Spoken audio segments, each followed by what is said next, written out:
a local level, it continues to grow. The military presence throughout the world, unfortunately, has done nothing but suppress and oppress for the interests of the few.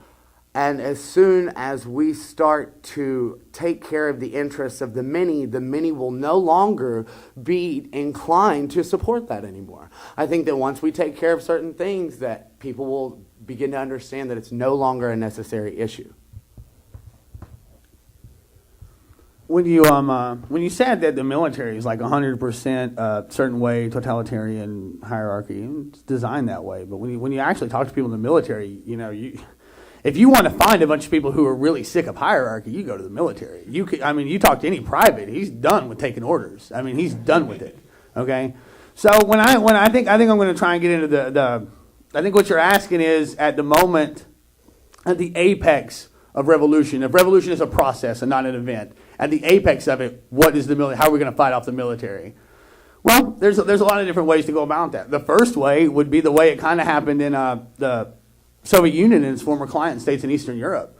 For years and years, they just machine gunned anybody who went to the Berlin Wall, until they realized they didn't have the money to continue doing that, because they essentially bankrupted themselves, because social movements had grown so powerful by that time, because they were like 30 years old by that time. The Hungarian Revolution was, 57, 58, something like that.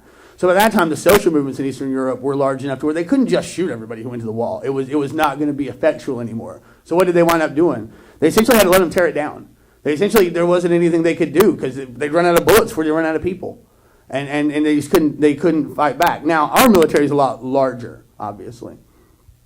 And when it comes to our military, I firmly believe that, if we look at splinter groups from the military, Iraq veterans against the war, veterans for peace, etc., there's a sizable contingent of people within the military who aren't that enamored with the military, and they're gonna really, really be less enamored of the military when the military's like, hey, why don't you shoot at some of our own citizens?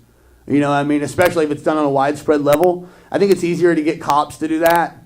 And that's probably the real people you're going to have to work for, because cops are always out there and they deal with people constantly, are the own citizens, so they wind up thinking the worst of the citizens. But when you talk to people who join the Army, they're doing so for the best reasons. They want to help us. They want to help the people in the countries they're going to. They want to get across these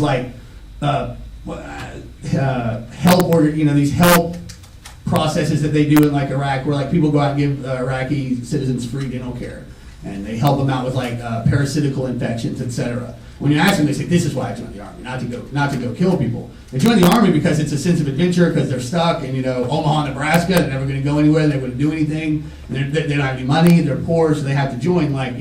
Jared spoke up. As far as the aspects of the military that will fight back, well, let's be honest. This is an anarchist panel. We weren't going to go the whole time without mentioning the Spanish Civil War, were we? That was going to be impossible. During the Spanish Civil War, anarchists really did a good job militarily, for the most part, of fighting off fascists. They really didn't. Really, what hurt them wasn't the military skirmishes with the fascists. It was the alliances they made with Republicans and socialists, who eventually sold them out because their ideas were probably more dangerous to them than the fascists. But in regards to that, they organized their own battalions and cadres and platoons. They elected their own officers. They made their own technicals, which a technical is a military vehicle. Usually it's just a pickup truck that you kind of re-outfitted to serve a military purpose. They redid their own technicals. They did all this stuff on their own and did pretty well for the most part. I'm not going to sit here and tell you they were all John Rambo or anything like that, but they held their own against fascist Spain, quite effectually.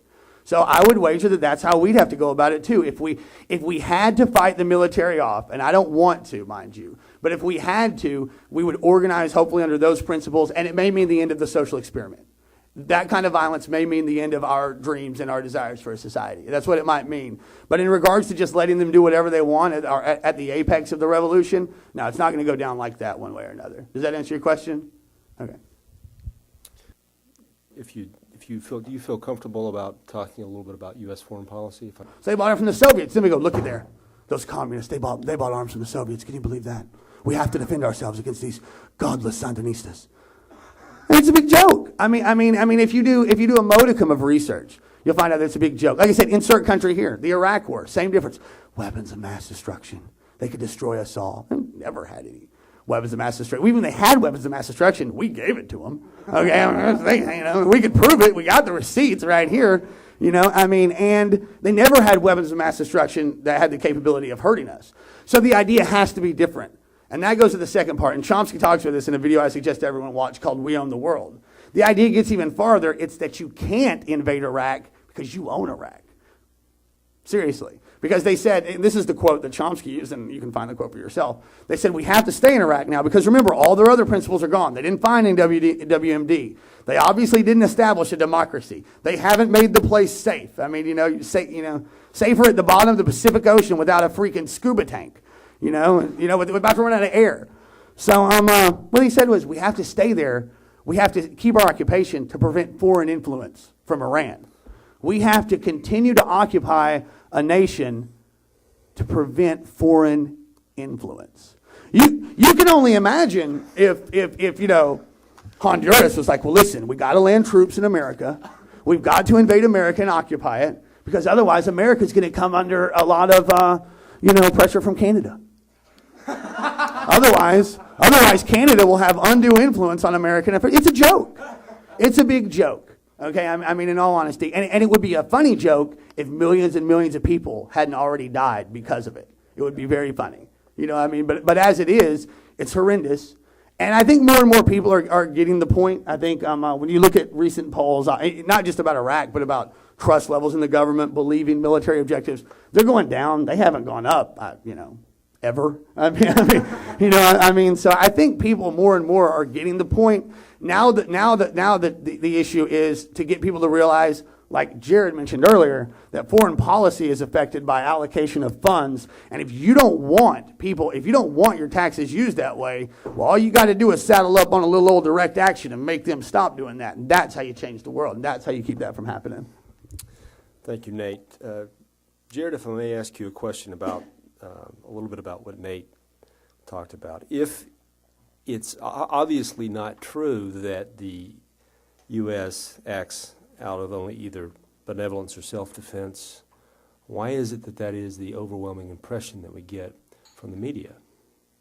Well, I think it's because the alliance between the media and our government and the corporations that they both basically serve, the government and the corporations they basically serve have interests in exploiting foreign countries, and they always have.